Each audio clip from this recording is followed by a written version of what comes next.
Hello, everybody, and welcome to another edition of the Zone Star State podcast. I'm Matthew Brune, and joining me once again is Ishmael Johnson. And Ish, what a crazy weekend of basketball we have to talk about here. How are you doing? I'm doing good. Yeah. I mean, whether you're talking about the men or the women, like obviously we'll probably start with the men, but that didn't leave. There wasn't any less headlines on the women's side. We don't even have it on our rundown, but Yeah. Texas women barely survived beating Ole Miss on the road, which is a great win. Which also, I Um, mean, we'll see how big of a factor it is. Leah Moore didn't start that game. mhm. Danny Davis said she's been battling some tendonitis, so that may be something that I believe was Jakalenga who started in place of her. So it's like, is that something to watch for? I know Taylor Jones hasn't exactly had the healthiest career, so Yeah. it's just things to keep track of. But yeah, like you mentioned, they barely held on to knock Yeah. off Ole Miss. Yeah, so there's ample games we could talk about. We narrowed it down to not just these results aren't just some of the biggest in the state. I mean, there's some of the biggest results in the country, Yeah, and I think we have to start with Texas and A&M on the yeah. men's side. This is a Texas podcast, and I halfway through it, obviously Texas was getting beat down, and Yep. it was exactly what I kind of expected this game to go. I expected A&M to be more physical. I expected them to kind of just dominate physically, and then they started hitting threes. And I thought this game was just over with the way they shot the ball. And then Arthur Kaluma didn't play for Texas, and so I Because turned the Weaver game was off. already out. Yeah, so I turned the game off. I was like, all right, and then I get a text to turn it on, and I'm like, there's just no way. And sure enough, they come all the way back to win 70-69. Tremont Mark hits a layup floater, whatever you want to call it, with like 4 or 5 seconds left. Wade Taylor Yep. gets a good look off I was about to just say it like outside the line. front lipped the rim. Yeah, hits the front of the rim and doesn't go in. So Texas survives that one. Where do you start when talking about that win for Texas? I mean, you got to start with the. I mean, to me, you got to start with the guy, Trey Johnson. I mean, Yeah. like 24 points in the second half.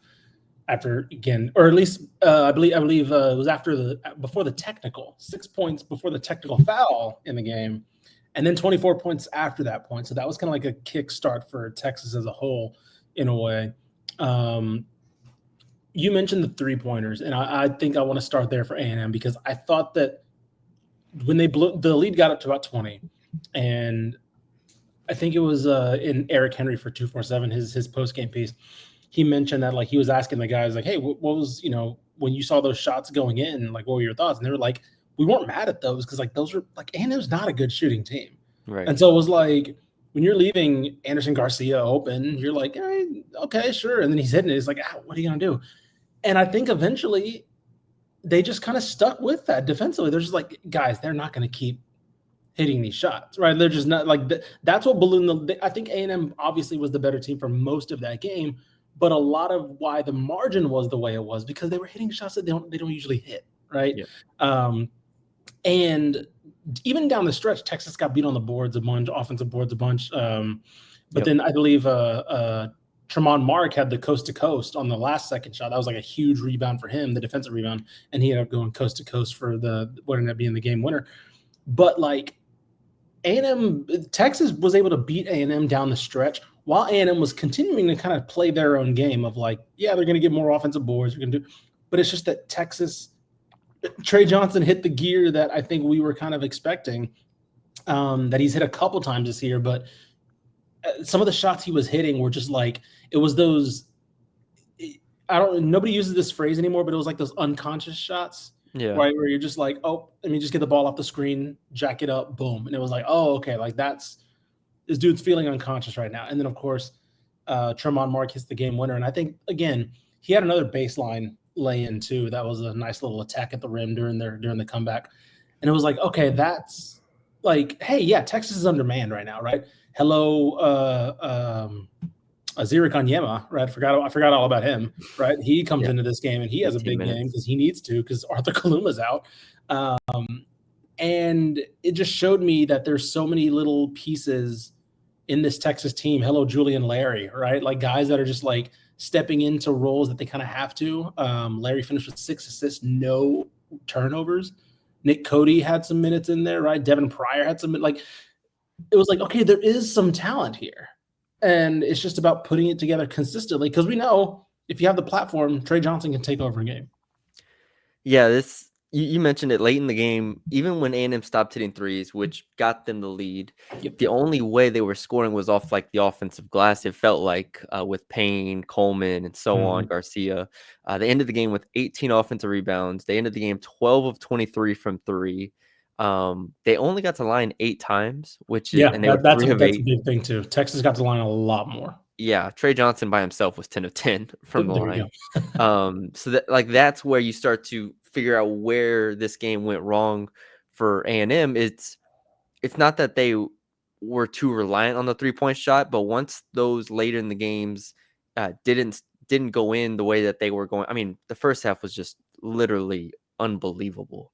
I couldn't. Wade Taylor, we know he can shoot, but this dude was he was hitting 30-footers. He was hitting shots off the bounce.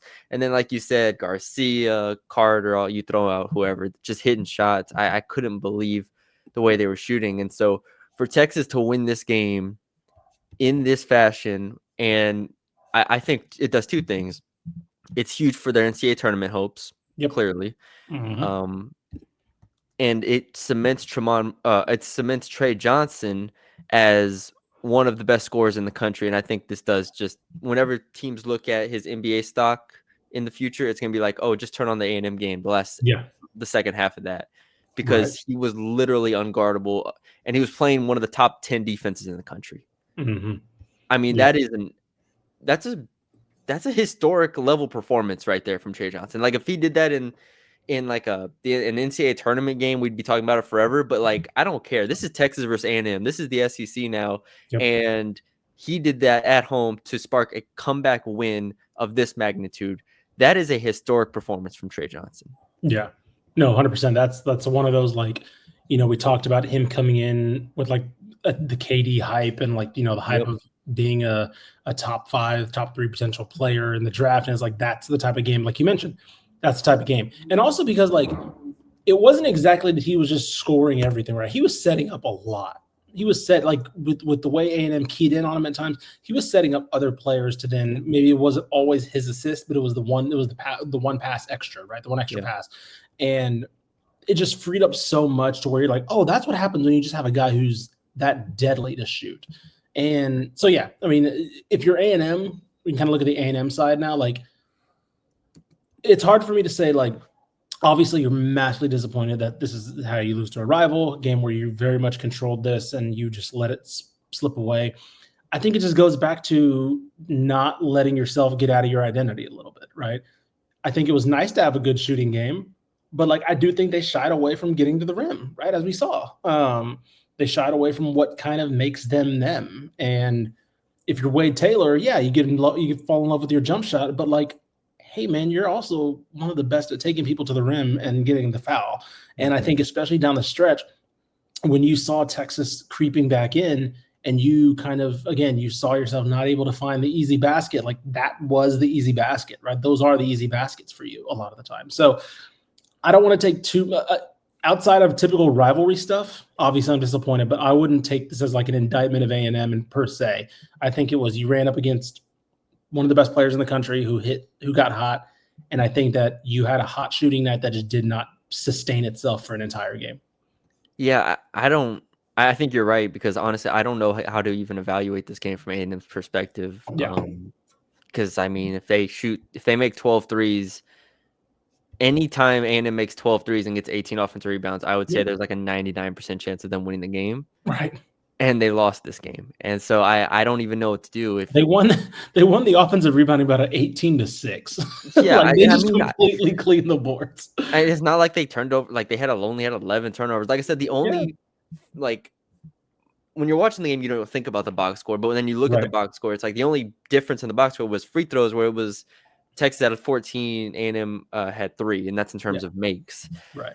But like you just watch it, and it's like, oh, it starts crumbling. It starts, the game starts slipping away, and then like you said, the offense it's like, okay, we don't have that easy button anymore of just making threes because, that was kind of like a Like one-off. It was a Wade Taylor fluke. and Zurich Phelps combining for 0 free throw attempts. That's a problem. Yeah.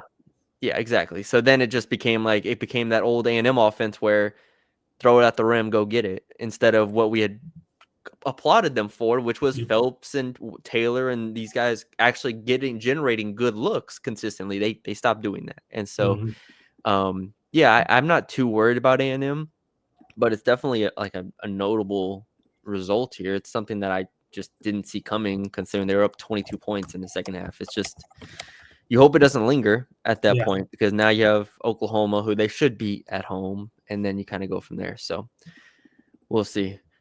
Moving to the other huge game on the men's side, Houston Cougars. They did the stat that popped up at halftime was Kansas was 80-1 at home when leading at the break. At the half, yeah. They are now 80-2. And Houston not only won this game, but won the game in double overtime and won the game being down 6 points with, was it 12 seconds left? Or 12 seconds in overtime, yeah. Yeah, 12 seconds in overtime. DeJuan Harris goes down, misses 2 free throws.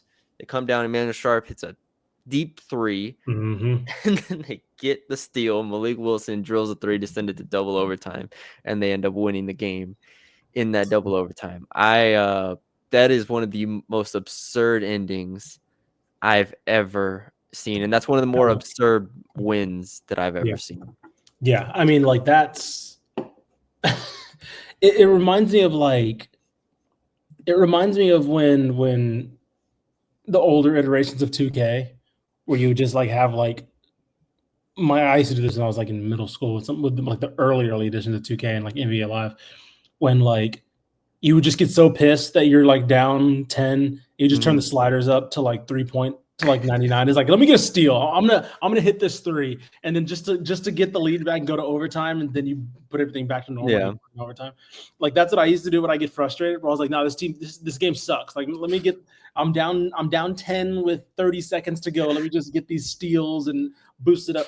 That's what that Malik Wilson 3 felt like to me, where it was get a steal, quick turnaround, boom, 3. And you're just wait, what? But it happened twice. Like you mentioned, the Emmanuel Sharp one, and then the Malik Wilson one. So it was wait, what just happened? That kind of stuff. I mean, it just doesn't happen in Fog Allen, right? That does not. The opposite happens. Usually, the opposite happens. Yes, Kansas exactly. is the one somehow. Houston's the team always up 6. And Kansas is the one that gets a phantom foul call or whatever to close the gap. And or Houston's the one with icing free throws and Juwan Roberts, bricks both of them, or something like that always happens. And I don't know what prayer Kelvin Sampson said to have the luck flip on the road again against a team that, again, we've been hoping for Houston to play a game like this for a while, because, again, they started off with a very easy Big 12 slate. We knew they've played the top teams that they did in non-conference very well, but still, we wanted to see, okay, that's been a month, roughly a month, maybe more, since those games against San Diego State, Alabama, and Auburn. Now, we were okay, this is a big chance for them. And there was a while where I was man, the Kansas was kind of keeping that 4-point lead, 5-6-point lead. And I'm this can be one of those games where you just shrug and you can't beat them in a Fog Allen. And they do. And the way they do it, they Kansas and in double overtime. So it's awesome. This is a fantastic win. Juwan Roberts, hello, welcome to the show. We've been waiting for him to have kind of that senior, I guess, fifth year, senior year. Yeah. And recently he's been magnificent for them. 24 points in this one, 5 assists as well against Hunter Dickinson, right? He's not going against a nobody on the other end. So, I mean, a fantastic game from him, but Houston overall, this was awesome. Yeah, the Juwan Roberts aspect of it is massive. I know we've talked about it before, but for him to, in conference play, really, really elevate back to where we've expected him to be this year has been huge. Emmanuel Sharp, only played 25 minutes. Was hampered. Went 2 of 8 from the field, but the 2 threes he hit were massive. And then Malik Wilson, the best game of his career, I think by far. 18 points. What is this? 8 of 11 from the field. Yep. I've known Malik Wilson has been like capable, but we've always liked him as like an 8th man, a 9th Yep. man, in those roles. For him to step up in place of Sharp for a lot of this game, I think speaks to Houston's I'm going to use the C word, their culture. Like, it's literally, it might be a cliche for like 95% of programs out there. Sure. Houston, it is absolutely real. Like, that is a culture win right there, Yes. where you find a way to get that done. And man, I thought Milos Uzan was incredible again. We've talked about his assist to turnover ratio. Yep. 9-0, and he also had 17 points and hit a couple huge shots. He hit a floater, I think, before the first overtime to cut it to 2, and then he had a 3 in the double overtime, I think, to extend it. It's like he's very, very good as well. So now Houston, what is it? They won 12 straight Big 12 games, or somewhere along. Something like that. Yeah. See, they're 8-0 today. I can tell you they're 8-0 this year. And so not including the conference tournament. Yeah, 1, 2, 3, 4, 5, 6, 7, 8, 9. Yeah, 17 straight Big 12 wins. Not including the conference tournament. I mean, I can't underscore how incredible this program is. Yeah. We didn't mention Joseph Tugler, 5 blocks. Oh, he's incredible. Like, again, like they have so much length now that he's emerging, right? Of course, Javier Francis still coming off the bench. And so it's like there's so much length defensively on the inside. The one thing I love about Juwan Roberts' game evolving is like last year he took a step forward as a scorer, right? But he still kind of had a downhill mentality as far as like when he's going to the basket, that's kind of it, right? He's going to go to the basket. Now there's like some there's some variety, right? You don't know if he puts his head down, he's not necessarily going to go to the rim, right? He could kick back out or something. There's a little bit more fluidity to his game, which are things that I hope to see. But let me see if I can find his splits a little bit since he got in the conference play. But it's been fantastic to watch. Yeah, it's a massive win. They had a point, according to KenPom, 0.4 win probability when Juwan Harris was going to the line. Yeah. 0.4. Unbelievable win. So that, again, like you said, that's the win we've been waiting on, because to this point they hadn't had that marquee win, especially on the road. And so to win that game, I think cements them as a top team in the country. I know they're 6th in the AP poll. I just think that's far too low. I would have them 4th or somewhere around there. Now, moving forward, we look at that Texas Tech game at home on February 1st. That now becomes a significant game for the Big 12. If Houston wins that, I cannot see them not winning the Big 12. And I know Iowa State's a 7-1, so they're not far, but I think Houston's better than Iowa State. So if Houston can get through Tech on February 1st, I'll say it right now, they're going to win the Big 12. Okay. I think, by the way, Juwan Roberts in conference play, 15 and 6.5, or almost 16 points, 6.5 rebounds on 56% shooting. Yeah. Incredible. So, incredible. What a program Houston is. Can't wait to see them as the season moves forward. Flipping it to the women's side, we had another huge in-state battle here. And this is the one we've been waiting on. TCU and Baylor played in Fort Worth, and TCU gets the 80-75 win. And Baylor made it more competitive than what I thought it was going to be in the third quarter. Halfway through the third quarter, TCU led by 21, 54-33.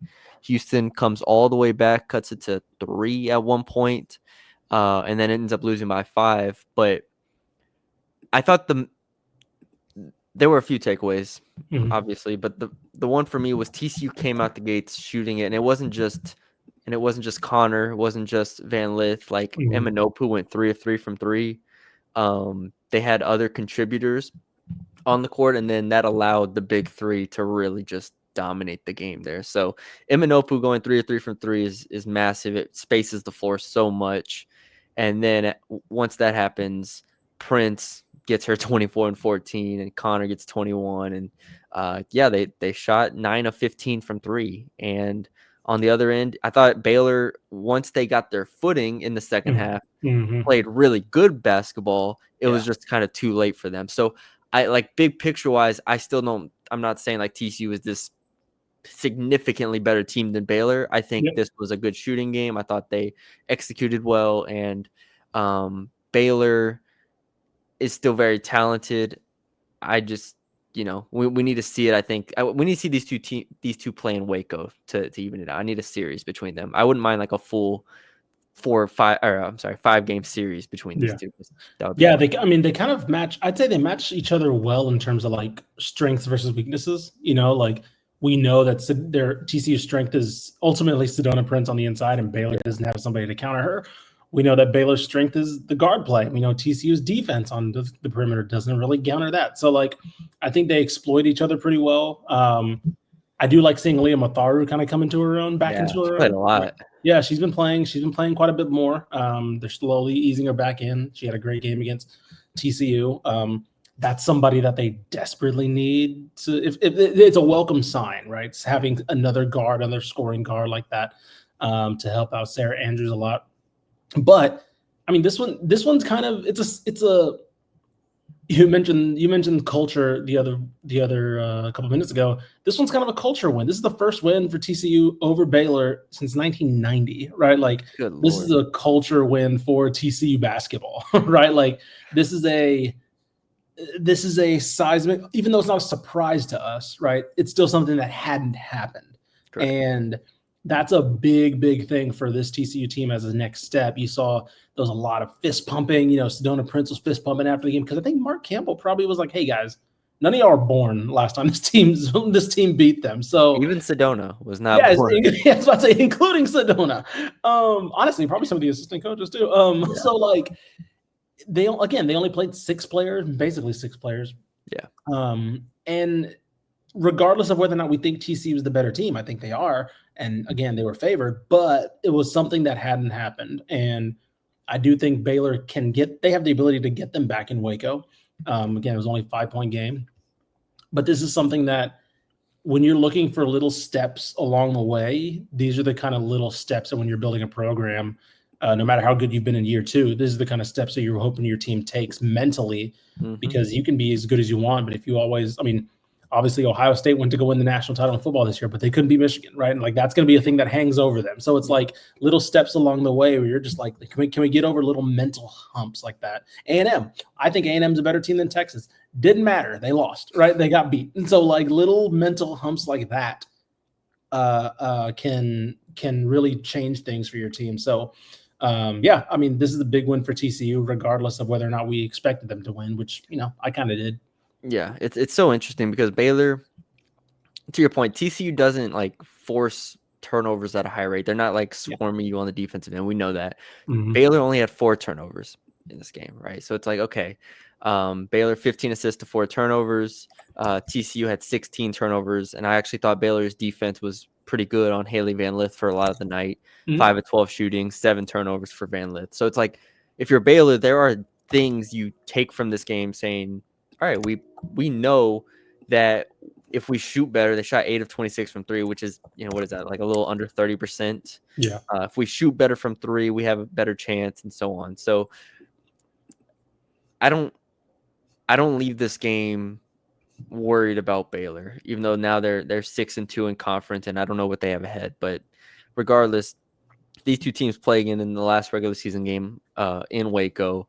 And that'll be a lot more. That will have a lot of intrigue to it, because honestly, it could be for TCU playing for a conference championship, or for Baylor, if they hang in there, it could be to tie them or something like that. So, I do think the Aaliyah Matharu point is interesting because she played 21 minutes. She shot 6 of 10 from the field, 14 points. You add that into what they already have with like a Yaya Felder off the bench, and it doesn't feel like any one player has to do a ton for them. I know Sarah Andrews was 21 points, 5 and 9 from 3. She was awesome. But like Yeah. it feels like they play their roles really well. So now the next step for them, which was kind of the case last year, is who steps up in the big moments for them and who can stop a run, who can go toe to toe with some of the top teams in the country, because that's kind of, they have a lot of really good players, but who's going to step up and be that next one that stops, Madison Connor from hitting 3 straight threes, who matches her, who does,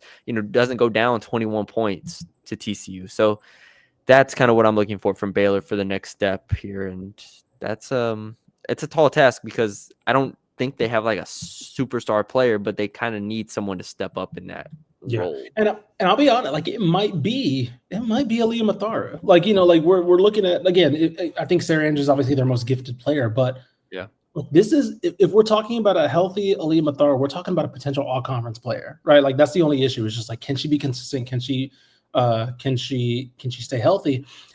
Because I mean, last year she averaged 19 or something? Yeah, I think it was like 20 a game at Florida. Yeah, so it's like, if again we're talking just like pure potential, like that is a potential all conference guard that you have now getting into the swing of things. So she might be coming along at the right time, and we've been wondering for a while, especially since Nikki Collins took over and kind of put this onus on the guards. We're like, okay, where's your other scoring guard, right? What's the other option outside of Sarah Andrews? It could be Aaliyah Matharu based off these recent games. Yeah. Also on the women's side, Texas A&M is actually decent, doing some things. They beat Kentucky, and then you saw them against LSU. Yes, they are now 3-4 in conference. And then Joni Taylor beat her old team too. That must have felt good for her in Georgia. Yeah, beat Georgia. Going into that LSU game, they had won 3 of their last 5. Mm-hmm. So they were 3-2 in the last 5, including wins over Ole Miss, Georgia, and Kentucky. The Kentucky one is the one that caught all of our attention because they were trailing. Again, these teams have just continued to come back and caught me off guard. They were down, basically the whole game. In the fourth quarter, they outscored them 19-9 to beat Kentucky 61-56. And then I was able to see them here in Baton Rouge take on LSU, and they were competitive. Now, I will say, before we get too deep into the weeds here, I haven't seen anything, but Aisha Coulibaly went down pretty bad against LSU. And I haven't seen anything concrete out of that, but I'm hoping it's not as bad as it looked, because it did not look good. And that would be really, really unfortunate if she had to miss an extended amount of time, because at 17 minutes, she had 12 points against LSU, 7-10 from the free throw line. We know how good of a player she is. So it would be a real shame for A&M to start playing really well and then Coulibaly goes down. So I hope she's okay. But they hung with LSU for 3 quarters pretty much. Go ahead. I was gonna say that. I mean, the defense has been pretty good. Like not even like good for them. Like I think they're number 3 in the SEC in like points allowed right now, points per game allowed. So like they're again, the issue has always been the offense since Joni Taylor's gotten there. But like heading into this year, I didn't know what they'd be good at, right? I didn't know what their calling card would be. And credit to her, she's made this a rough and tough and scrappy, just sloppy but in a good way, right? They're gonna make you play a sloppy game type of team. Like look at Georgia Amore in Kentucky. Like she played terribly against the team. Like they were able to, again, they have big bodies, right? Jada Malone, Lauren Ware, like they have people on the inside to make things tough for you. Sahara Jones as well. They're second in the conference in block rate. So again, they're using their size to their advantage. And again, the issue is, especially like you mentioned, if Aisha Coulibaly's status is up in the air, she's kind of all they got on offense. And so how much you can sustain with that's, it might all come crashing down. But for the time being, they've patched something together, man. And like, if I'm being honest, like if Aisha Coulibaly's out and let's say I'm trying to think, what's their record right now? 3-4 in conference. 3-4. Yeah. If let's say Aisha Coulibaly's out and they maybe get 2 more wins, right? I think that's enough to buy Joni Taylor another year. For sure. If you go into the year, say, okay, what do you need, right? NIL wise, right? What do you need? You can go in. And if even if Aisha Coulibaly's healthy and they still get 5, 6, I think that's enough. She's proven enough with these bit parts that like if she can go and say, "Give me some financial help, and I will go get a team." Yeah. I think that's what we're about to see because Yeah. I think they proved me she's wrong. I don't know if she was ever on the hot seat, like, really, but she's definitely not now, I think, at this point. It felt like a bottoming out was inevitable, which made her on the hot seat, in my opinion. Yeah. They play Arkansas twice, and Arkansas is terrible. Yeah, yeah. Please, if they win those 2 or even just one of those 2, they're good, and then Missouri's also terrible. They play them once at home. So, Mhm. again, that's probably 2 wins right there out of those 3 games, Sure. with or without Coulibaly, which would get you to 5, and then, if you steal 1 or 2, like, 6 and 10 would be incredible considering Mhm, where we thought this team was gonna be. I think we both predicted them, like, 4 wins in conference. mhm. So they're on track to pass that, clearly, because they beat Ole Miss and Kentucky. So, um, Joni, I don't wanna give too much credit because this is Texas A&M, and, Mhm, you shouldn't have, like, a 5-11 season at mhm. A&M most of the time, but considering where we thought this team was and we thought, "Man, are they ever gonna win a freaking game in this conference?" Yeah. They're 3 and 4. So, give her a little bit of, respect because that is, it's a more impressive result than what I thought they were gonna do.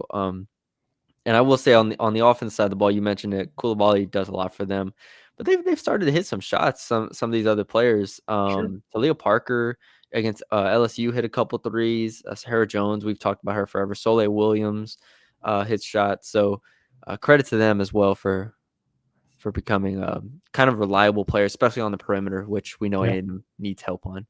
Yep. All right.